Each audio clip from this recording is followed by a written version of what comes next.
গরমের প্রচুর অহংকার, আজ নিম্নচাপের কারণে বর্ষা ভেঙে দিল সেটা। তা গিন্নি, এই বর্ষার মরশুমে কি বানানো যায় বলো দেখিনি? চলো দুজনে মিলে বানিয়ে ফেলি গাছপাঠা দিয়ে চিংড়ি দিয়ে ডালনা। খেয়েছো কোনোদিন? রাস্তাঘাটে পাঁঠা দেখেছি, বাট গাছ পাঠাটা আবার কি জিনিস? আরে আরে আরে গাছপাঠা মানে হচ্ছে এঁচোড়। বাঙালির একটা ট্র্যাডিশনাল রেসিপি গো, এঁচোড় চিংড়ির ডালনা। ও তাই বলো, আমি তো ভয়ই পেয়ে গেছি। নমস্কার, মুখার্জি কুকিংয়ে আপনাদের সবাইকে স্বাগত। আজকের রেসিপি এঁচোড় চিংড়ি। এ নাও, তাড়াতাড়ি করে এঁচোড়টা কেটে ফেলো তো, আর তার আগে একটু হাতে সর্ষের তেল লাগিয়ে নাও তো, নাহলে হাতে আঠা লেগে যাবে। মা, ওই দেখো বাবা হাত কেটে ফেলেছে, গোল গোল করে রক্ত বেরোচ্ছে। দেখো বন্ধুরা, আরে এঁচোড় কাটতে গিয়ে তুমি তো নিজের হাতটাই কেটে ফেলেছো। দাঁড়াও দাঁড়াও, আগে একটা ব্যান্ডেড লাগাই। সবার প্রথম এঁচোড়ের খোসাগুলো মায়া না করে মোটা মোটা করে কেটে নেবেন, যেরম করে এখানে আমি কাটছি। খোসা যখন যাবে ছাড়ানো হয়ে, তখন একটু মোটা মোটা করে ত্রিকোণ আকারে এরকমভাবে কেটে নেবেন। তারপর বটি দিয়ে ভালো করে এঁচোড়ের বুকটা কেটে ফেলে দেবেন। পর আপনাদের সুবিধা মতো এঁচোড়ের পিসগুলো করে নেবেন।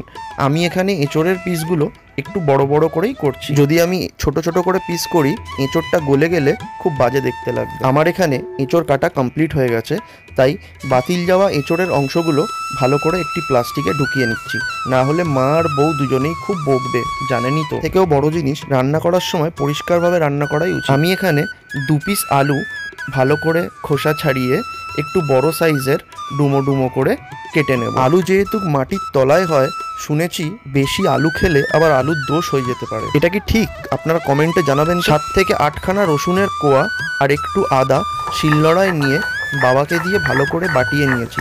আমার তো হাতটা কেটে গেছে, তাই বাটতে পারলাম না। বাবা যতক্ষণ আদা আর রসুনের পেস্টটি বাটছে, ততক্ষণ গুটি কয়েক চিংড়ি মাছ নুন আর হলুদ দিয়ে ভালো করে মাখিয়ে নিয়ে গরম কড়ায় পরিমাণ মতো সর্ষের তেল দিয়ে ভালো করে নাড়িয়ে চাড়িয়ে তেলটি গরম করে নিতে হবে। কড়ার তেল যখন আসবে হু হু করে গরম হয়ে, ঠিক তখনই খুন্তি করে চিংড়ি মাছগুলোকে নিয়ে তেলের মধ্যে ছেড়ে দেবো এক এক করে। ভালো করে নাড়িয়ে চাড়িয়ে লো আছে বেশ কিছুক্ষণ ধরে চিংড়ি মাছগুলোকে লাল লাল করে ভেজে নিয়ে একটি বাটিতে তুলে নেব। তারপর ওই তেলেই ঝিরিঝিরি করে কেটে রাখা পেঁয়াজগুলো দিয়ে দেব।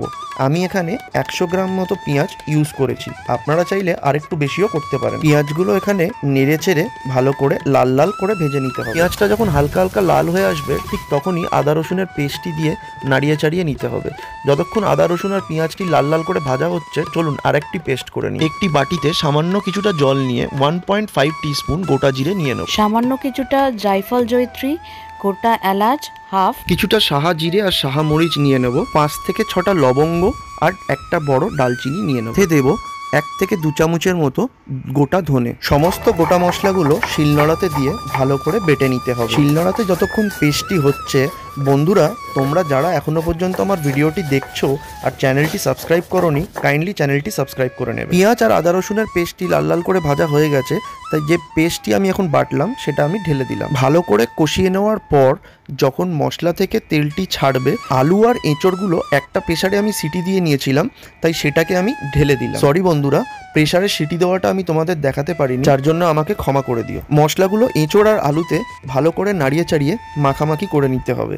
তারপর 2 চামচ হলুদ ভালো করে দিয়ে দেবো। সাথে দেব কাশ্মীরি গুঁড়ো লঙ্কা, যাতে ঝালটাও না হয়, বাচ্চারাও খেতে পারে, প্লাস এঁচড়ের কালারটাও যাতে ভালো আসে। দিয়ে দেবো স্বাদ মতো নুন, যারা যেরকম খান। আমি এখানে 2 চামচ নুন নিয়েছি। এঁচড় আর আলুর যে স্টকটা ছিল, সেই স্টকটা ঢেলে দেব আস্তে আস্তে, যাতে মশলাগুলো জ্বলে না যায়। তারপর খুন্তি দিয়ে আলতু হাতে মশলাগুলো আর একবার ভালো করে মাখো মাখো করে নিতে হবে। মাথায় রাখবেন, বেশি নাড়লে কিন্তু এঁচড়গুলো ঘেঁটে যেতে পারে। স্বাদের জন্য 1 চামচ চিনি দিয়ে দেবো। 3 থেকে 4 মিনিটের জন্য ঝোলটিকে ছেড়ে দিতে হবে ভালো করে ফোটার জন্য। বন্ধুরা, এই রেসিপিটি যদি তোমাদের ভালো বা খারাপ লেগে থাকে, তাহলে লাইক বা ডিসলাইক করে বা কমেন্টের সাহায্যে জানাতে পারো। জলটি ফুটতে ফুটতে যখন জলটি মরে যাবে, ঠিক তখনই ভেজে রাখা চিংড়ি মাছগুলো এক এক করে দিয়ে দেবো। সাথে দেব টমেটোর স্লাইস। একটা টমেটো আমি এখানে ইউজ করেছি। তোমরা যারা ভাবছিলে আমি আগে থেকে কেন টমেটো ইউজ করিনি, তার কারণ টমেটো যদি আমি আগে দিতাম তাহলে সেটা গলে যেত। ভালো করে নাড়ানো কমপ্লিট হয়ে গেছে, তোমরা বুঝতেই পারছো এঁচোড় চিংড়ি তোমাদের জন্য রেডিও হয়ে গেছে। এবার একটি পাত্রে ভালো করে ঢেলে নিতে হবে। গরম ভাতে 2 হাতা ডালের সাথে দু হাতা এঁচোড় চিংড়ি পাতে নিয়ে ডাল দিয়ে গরম ভাতটা ভালো করে মাখিয়ে একটু এঁচোড় আর একটু চিংড়ি নিয়ে মুখে দিয়ে দেখুন, ওহ লাভলি। আজকের রেসিপিটি যদি আপনাদের সবার ভালো লেগে থাকে মুখার্জি কুকিংকে শেয়ার করে আগে নিয়ে যাবেন।